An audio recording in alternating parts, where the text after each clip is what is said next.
Hi, everybody. Anna Hagen here with Next in Sales, a next level podcast. I'm so excited to introduce you guys to my guest today. I've got Zach Schwager with me. He is a sales leader at Dashworks. And Zach, thank you so much for being here today. Thank you for having me. Always exciting. Happy to be a part of this. Awesome. I'd love if you could give our viewers just a little bit of background on yourself, and then we'll dive right in. Yeah, my background's like a little bit untraditional. I started out in finance. I was dead set on becoming a trader, and this was before like Robinhood and crypto and all those things. It was a real job at the time, and I got to Wall Street, and in a few years, I realized I wasn't really the math guy, and it made more sense for me to be on the sales side. And as I transferred over to sales, I started doing more sales for hedge funds and then institutional investors. And somewhere along the line, it kind of clicked to me that I didn't really like finance that much, and I just wanted to be a trader, and I was more of a sales guy. So I convinced somebody. His name is, he actually deserves a shout out. His name is Asaf Sir, and he was the sales leader at SciSense. And I told Asaf, like, hey, I speak to finance companies, and they tell me I'm a salesperson, and I speak to tech companies, and they tell me I'm a finance person. There's got to be truth somewhere in the middle here. And he said, no, thank you. I'm not interested. And I said, well, let me demo your product. And he said, okay. And so I demoed it.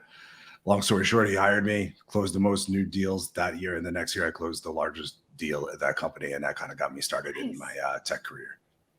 That's amazing. Well, so kind of starting out, obviously you've had your own experience of being an aspiring salesperson.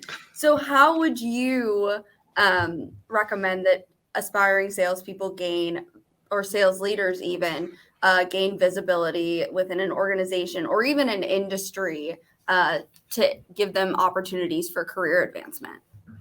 Yeah. Okay. There's some things. So going back to kind of like how I was able to very easily like transfer from finance into tech, it's because I understood business really well. And it turns out people have business problems. They don't have feature problems. They don't have feature dumping problems. They don't have technology problems. Like whether somebody purchases your solution at the end of the day, their job will kind of be the same regardless. So you kind of just need to lean into things that are very human. And there's two things that I've found that are just basic core things about humans that prevail against all other things. One is people like to help and people like to be helped. And you can think about this in its simplest form, which is that you can walk into like the worst corner, wherever the worst corner is where you live. And you can ask that person to be like, hey, I'm a little bit lost right now. I'm looking for X place. Can you give me advice on the best way to get there? And 9 out of 10 times, that person that you were so scared to ask for help is going to help you because it's just like a natural human thing to want to help. And so when you're selling, like you need to constantly be asking yourself the question, like, am I selling or am I figuring out how can I help somebody? And it goes two ways too. Sometimes you're just asking for help. Like, people like when I reached out to you. Exactly. And today, like ironically, Natalie, another shout out to somebody who's head of marketing over at Novatic, she released a blog post and it was all about the work that I had done at Dashworks for our product hunt launch. She didn't tell me about it. And the time that I actually reached out to her was for her help. Like I needed some advice from her, or I wanted advice from her. So it's just, if you keep asking for help and you keep giving help, like the world will do its job and it will make things happen. It's a mindset shift, right? Yeah. I mean, at the end of the day, like people get really caught up in a lot of things, but like, just remember you, me, this conversation, it's just two human beings talking. And like, we both walked up, we started our day somewhere. We're both going to end our day somewhere, but like where we start and where we end, we're still going to be humans. And which means that we want to help and we want to understand how we can be helped. The second thing that I think is really important is the people have values. And this is where it gets a little tricky because people have different values and different things that are important to them. But it's your job as a salesperson to figure out what those values are. And you can find out also when people are upset, because most of the time they're not actually upset at you. They're upset that you put them in a situation that caused them to compromise their values, meaning that they're angry at you, they're yelling at you, but what they're really angry about is that you made them yell because they view themselves as somebody who doesn't yell. And Yep. so you need to understand what people's values are and then drive towards those values by figuring out how you can help. How it relates to sales in its most simple form is understanding what's important to that person, asking and agreeing on how you can help, get that in writing. And then when you go out and you send your order document to that person and they've agreed that they're going to sign it because we've aligned on what you're helping with, how you can deliver them value and what their pain actually is, and the date that they're actually going to sign that document, it becomes very hard for them not to sign that order document because it's out of line with their values. They Right. told you they're going to do it. It feels upsetting to them. It irks them. It's just human. So these are like the two human things about sales that will allow you to sell to a hedge fund or will allow you to sell a piece of software. It's ironically like super simple. Well, and it all goes back to relationship building as well and getting people to trust you, because if they feel that you understand their values and that you're really there to help them, then why would they trust anybody else? I mean that's spot on because like what salespeople don't realize a lot of times, they lose deals long before they found out they lost deals. What happened is they set themselves up to not be a trusted advisor in the process, meaning that the actual conversation is happening without them. And then they get on the phone with that person, they find out that they lost said deal. Like that could have happened weeks ago. You just weren't part of the conversation because they viewed you as somebody who had an ulterior motive, not somebody who was there to help. If you come in as a trusted advisor, they will reach out to you. They want guidance. It's the reason that they're talking to you. They don't want to talk to a salesperson. They want to talk to somebody who maybe can help them with their problem, or if they can't, we'll point them in the right direction. I just got off a call with another enterprise organization right before we had this, and they were asking if they had 3 wish lists for our product. I told them, you want the good news or the bad news? Fortunately, he said the bad news. I would have liked to deliver him the good news first, but he said the bad news. And so I delivered him the bad news. I said, item number 3 is probably not one that we can do today. I think we're working towards it, but I don't know. But I can tell you it's related to sales, which is something that I know really well. So I can connect you with a few people that I think might be able to help. The good news is number 2, which you said is your biggest problem. That's exactly what we do. So I didn't lie. I told him exactly the truth. We don't really do number 3 yet, but I want to help you in all capacities, not just with our product. Like I'm a human being. And 2, like what sounds like your biggest problem, that we can do really well. Let's set up a separate call that we can dive just into that, and I can figure out how we can unlock that for you. And guess what? He was super receptive because we're on the same side of the table. We're trying to solve the same problem. Right. You're working together. Yeah, that's the way I see it. Awesome. And so, you've helped build out, some pretty amazing sales teams. And obviously, within the last few years, hiring across the board has changed drastically. What do you think are the biggest pain points that hiring managers in sales are facing today? I got a lot of pain points. How long do I have? So as just like a competent sales leader, I follow like all the statistics. Like Schwager, I'm a finance guy, so like I believe in data and all that stuff. Right. And so I kind of know, depending on the source, that about somewhere between 40 and 60% of people hit their quota last year. Now, there's a lot of reasons why they missed it that's independent of them and attributed to a macroeconomic environment or attributed to like whatever, varying reasons that could be product or sales leadership. But I can tell you that about 99% of the resumes that I get are of people who just happen to have hit 100% of quota every year of their life. So it makes it like really hard for me to determine how I validate this person at all, because they're telling me they hit quota and either they're the unicorn anomaly or they're, I don't know what the correct term is, but they are boosting certain elements of the truth. And so it becomes really hard for me to qualify that, number 1. So no verifiable track record means like I got to operate on other things. Number 2 is the things that I know that make people successful at sales are actually unrelated to what they've sold, what they've done. It's like they're intangibles. So it's like, do they have grit? Do they have perseverance? Can they handle rejection? Are they a no quit person? Are they somebody who can shut out the noise and like do the work? And those aren't things that you can really like ask about or you can ask about it in an interview, but you're not going to be able to see it tangibly unless they're already working with you. So it's again really hard to get to one. The most important things: how have they done? Are they good at sales from like a data perspective? And two, do they actually have the relative intangibles that will make them good no matter what?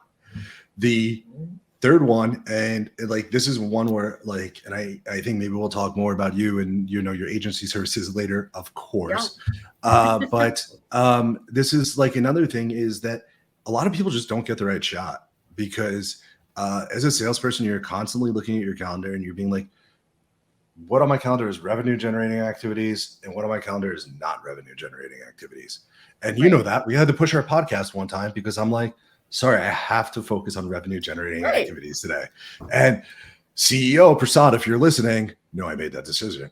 But like that's the pain. And so there's only so much time to like interview people, and it becomes difficult to find the right people when you've got such limited bandwidth to find them. Because if you spend too long, you're spending too long on things that aren't generating revenue, but maybe in the future have the potential to generate revenue. And those are the things that I would say like are my top challenges when trying to like assess or acquire talent.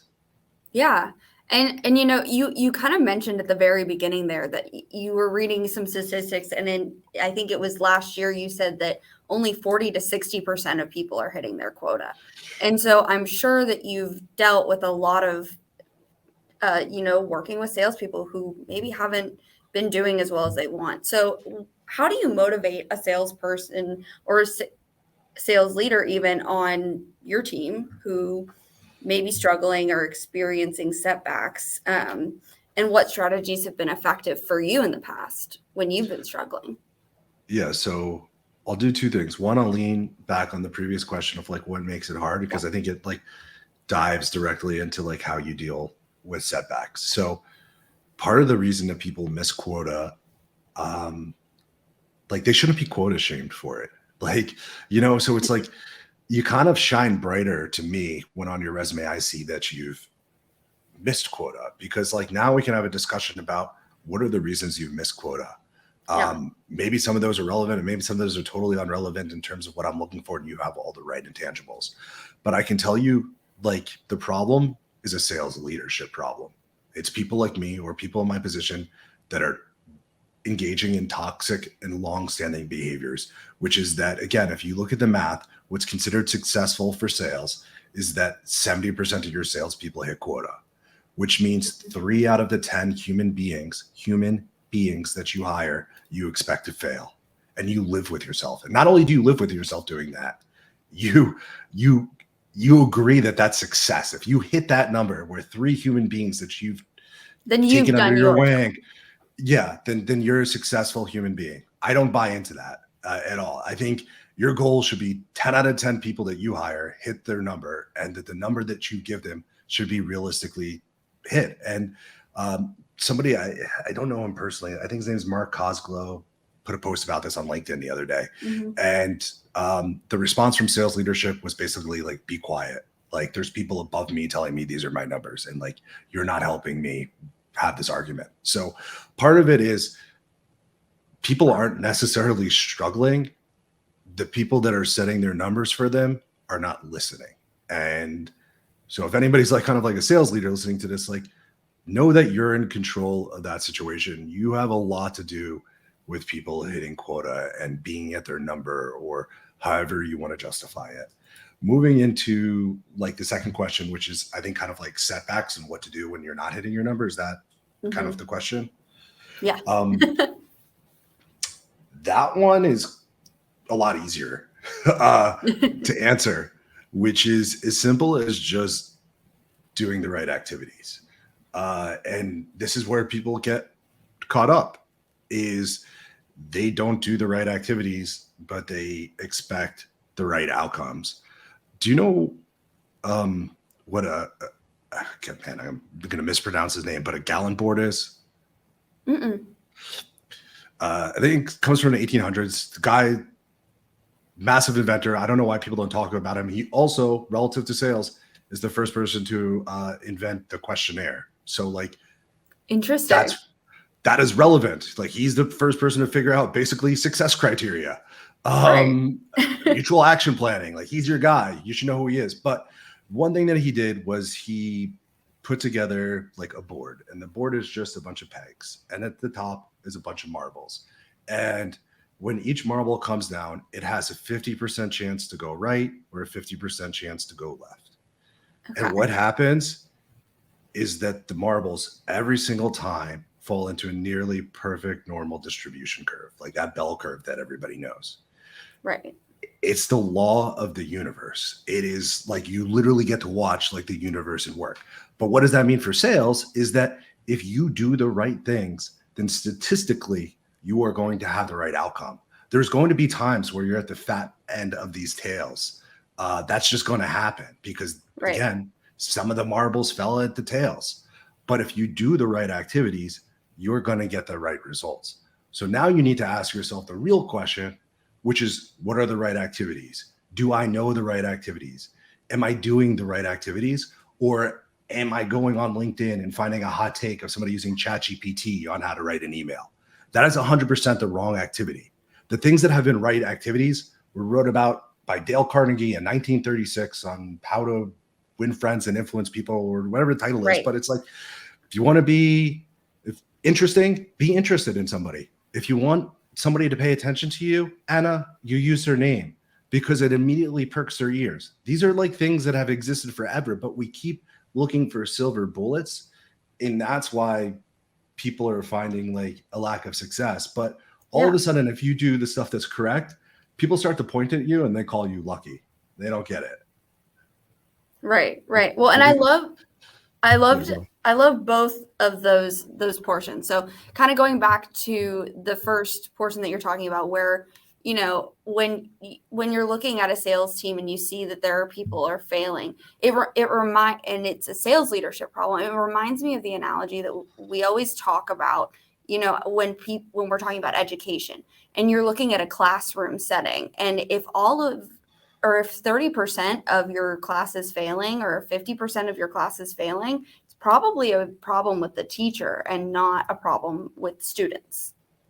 Yeah, I would say that's a pretty fair and easy analysis to do. But again, it falls on leadership to do the right analysis. And also, like, when you say the right activities, you also have to recognize that the right activities are different for different people. So if somebody wants to come in, listen to my call recordings and sell like Zach, guess what? They're probably going to fail because it means that they're not authentic. They don't sound like themselves. They're trying to be me. Like, what I do is not going to work for somebody else. Like, you need to do what is authentic and sounds like you. So the trick to sales, or in many things in life, is like, you're just creating a greatest hits album. You're listening to Zach's calls, you're listening to this other person you respect, and you just steal the parts that sound like you can say them, that they naturally sound like you. And then all of a sudden you start jumping on calls and people are like, wow, you really did your research, or like, wow, you really identify with this problem. It's like, not really. I've stolen everything that I am.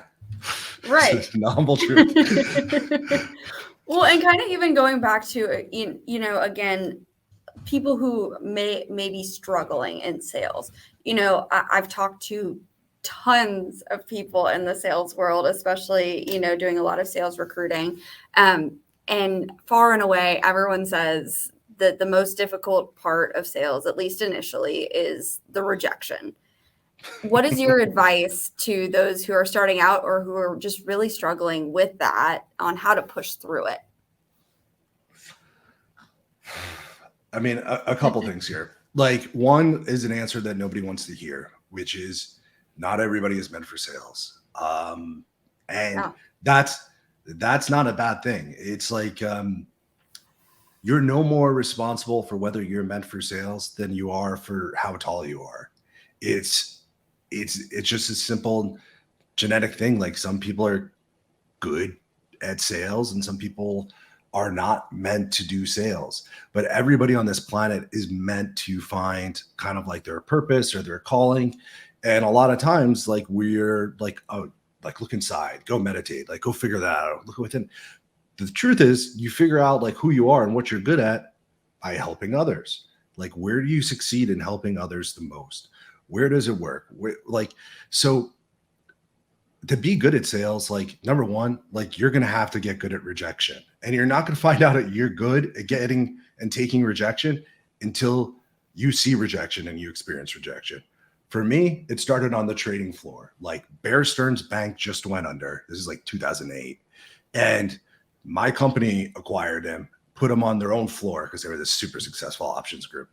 Mm-hmm. And they had me pick, and I had no idea what I was doing, but like my job was to pick up the phone, talk to the other person that was a me, and they would give me their offer price. I would tell it to the trader, and the trader would tell me what they wanted to do with it.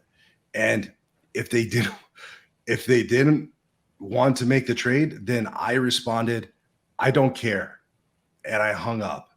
And that was like, that's normalcy. Like that wasn't like a gold standard that we set. That's how you spoke to people. And the phones, they don't even have a hang up button. You can hang up like without even putting it down.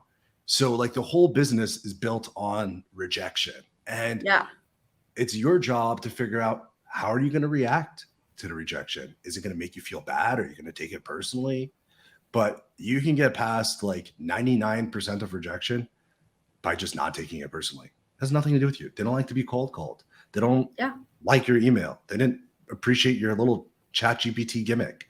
Like that's going to happen. Like win ratios in sales are somewhere between like 10 and 25%, depending on the company. Like, so that means majority of your day is going to be not getting answered or like flat out told no.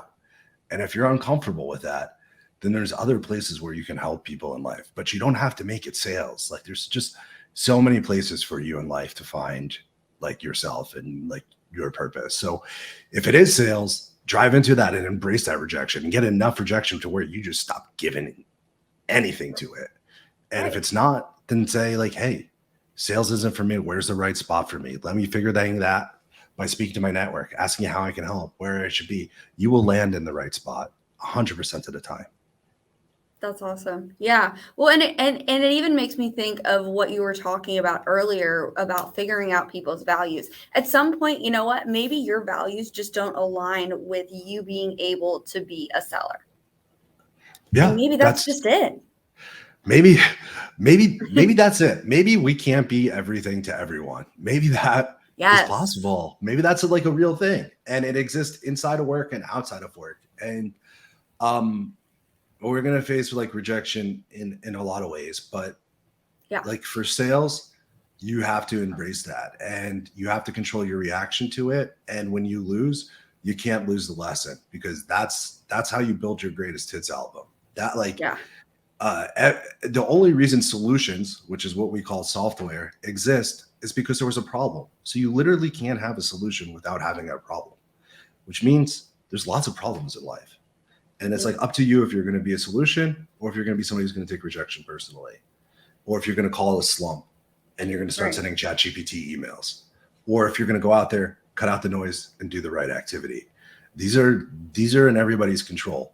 Starts at the top with sales leaders setting achievable things. It starts with doubling down on people's strengths, giving them places to work on their opportunity areas. And maybe that opportunity area is dealing with rejection better. Yeah. But at the end of the day, it's the same thing. I just will always say, it's just right activities and asking if you can help.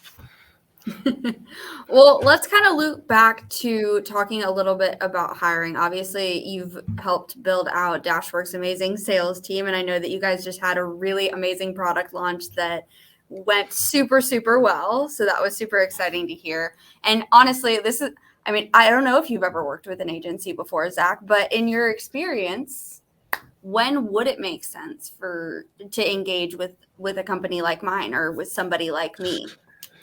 So hopefully in this being kind of like the last, like kind of or close to the last question that we have, like you've picked up on, like, I will probably tell you the truth as it is, regardless of whether it sounds popular or like it makes people feel good or not. And working with an agency 100% makes sense 100% of the time, because they can screen for the things that you can't screen for.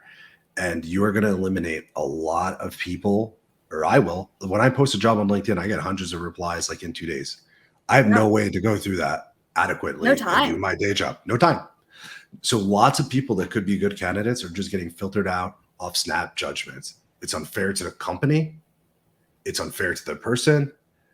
And it's unfair to me because I'm maybe missing out on like really qualified candidates that would be good for the role. And like I said, a lot of those things are intangibles, and like you're not going to see that on a resume. And if I want to find those intangibles, I can either communicate that to an agency, say, here's what I'm looking for, and they can bring me people that A, match the criteria and both deliver the intangibles. Or I can take every interview with everybody that says they're 100% a quota and do nothing, generating revenue for 3 months. Right. So if you're thinking, does it make sense to work with an agency? The answer is very easy. The question is, like, what are the best practices for working with an agency? How can you clearly deliver what you're looking for and create alignment with that agency? And then are you willing to let go and let them do the work that you agree that they're going to do, so that you're jumping on calls that you know all have high value probabilities? Absolutely. Is that fair? Yeah, that's absolutely fair. I mean, well, and it's interesting because I think, you know, a lot of what we're seeing in the market right now is, you know, you go and you look at job descriptions on LinkedIn and you're seeing like almost every job in sales has over 200 applicants. And I have to look at that and I'm like, oh my gosh, that is so much time to go through and read through all of those resumes. Where if you're working with somebody like me, you know, every single candidate that we're sending over, we've talked to for a bare minimum 30 minutes. We've talked through their entire work experience. We understand what their motivations are. We understand what they're looking for culturally. And so it's a lot easier for somebody like you to, you know, say to somebody like me, this is exactly what I'm looking for. This is what our culture is like. This is what's going to be important. And then we calibrate from there. Now, that's not always going to make sense in every situation, but, you know, in the spirit of helping each other out, that's kind of what we're all about here. Yeah, no, look, I think it's the right pitch. And again, it goes a little bit back to rejection. Like, some of it's just going to be right place, right time. Some of it's going to be people understanding. Some of it's going to be people making the mistakes, not taking advantage of the first time and making those mishires. But at the end of the day, like, the things that you need to screen for, and the biggest thing, like if you're a job hunter and you're listening to this, is that when you speak to somebody, they want to know, outside of your resume, outside of your intangibles, are you looking, and I'm just going to use my company name because it's where I work. Are you looking to work for Dashworks, or are you looking for a job? Because I'm looking as my number one criteria only for people who want to work for me at Dashworks. If you're looking for a job, you might still also be a fit. Like, those two things can mutually exist together. But one of the things I'm really looking for is somebody who believes in this company, this product, the pain point that we're solving for, and has the passion to do it. And I will never be able to see that through a resume, but I can tell you that when I put that out and I get 200 replies, that 200 of the messages that are sent alongside of them are the LinkedIn template. So if you're using the LinkedIn template to add like a personalized note, don't do that. You look like everybody else. Right. I can't see you. I want to see you. Awesome. Well, thank you so much, Zach, for your time today. I have had a ton of fun talking to you. Do you have any last advice that you would like to share with our viewers before we go? Yeah, a controversial piece, which is there's two sides of this, so you'll have to decide who you think is right or wrong.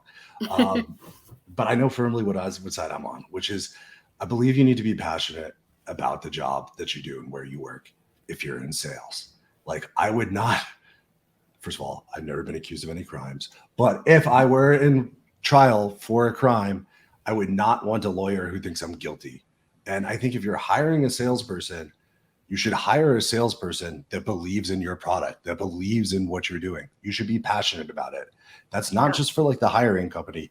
That's for you. Because like you're the one who's gonna have to wake up every day and say, like, am I excited to open this laptop? Do I feel like I'm gonna have a cool conversation with Anna?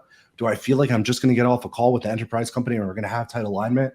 Do I feel like they're gonna get our vision? Do I feel like we're solving a pain that is universal? I'm pumped. I'm fired up when I come in. I think it's really hard to do that at a company that doesn't get you jazzed. I think it's really hard to do that if you have a magic quadrant and you're like one of 8 players in that and you barely understand like what you do. I think it's really hard for you to figure out how you can help when there's 10 other players in the market. So if you want to be successful, I think you need to be passionate. And I think you can hear that I'm passionate in my voice, and it makes everything so much easier. So that would be like my only advice to people is don't look for a job, look for a role, and then make it so much noise, have so much perseverance that somebody in New York City who thinks you're a finance person and cannot sell for their team will hire you, and you will close more new logos on their company than anybody else. Do not let that opportunity go away. That's awesome. Thanks so much, Zach, for joining me today. And everybody who's watching, thanks so much for tuning in. Again, this is Next in Sales, a Next Level podcast. If you liked what Zach and I had to say today, I would encourage you to like, comment, subscribe, share this with your friends, and let me know if there's somebody that you think that I definitely need to talk to. Hope everybody has a great day, and I'll see you next week. Thank you, Anna. Thank you for having me.